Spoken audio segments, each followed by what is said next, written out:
In this isonine training video, we will discuss how to diagnose and correct pressure imbalances so that your foam stays on ratio while spraying. When starting your machine, your A and B pressure gauges should come within 200 psi of each other during pressurization and should remain balanced while spraying to ensure that the A and B materials are being mixed at a 1-to-1 ratio. If your foam goes off ratio, you will need to determine which material is missing in the foam and therefore which material is at fault. If your foam is iso-rich, then you are missing resin. The resulting foam may be crusty and brittle with a coarse cell structure exhibiting signs of shrinkage. Likewise, if your foam is resin-rich, then you are missing iso.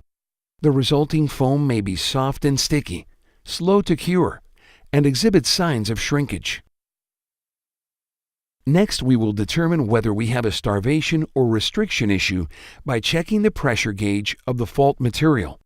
For example, if your foam is iso-rich and you are missing resin, a low resin gauge will indicate a resin starvation, while a high resin gauge will indicate a resin restriction. Likewise, if your foam is resin-rich, then you are missing iso. A low iso gauge will indicate an iso starvation, while a high iso gauge will indicate an iso restriction. Since starvation issues are located on the supply low pressure side, we will check between the drum and the proportioner to correct the issue. The problem could be we may have cold material in the drum or no material in the drum at all. Or we may have insufficient air pressure to the supply pump, or the supply pump may have failed. We may have forgotten to open the material ball valve, or possibly there is a kink in the supply hose. Or we may have a dirty or plugged Y strainer screen. On the other hand, since restriction issues are located on the dispense high pressure side, we check between the machine and the spray gun to correct them.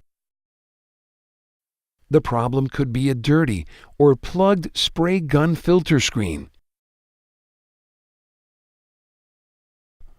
or a dirty or seized spray gun check valve. We may have buildup in the impingement port of the chamber or in the side seals. Or we may have foreign material trapped in the spray hose or in the gun fluid manifold.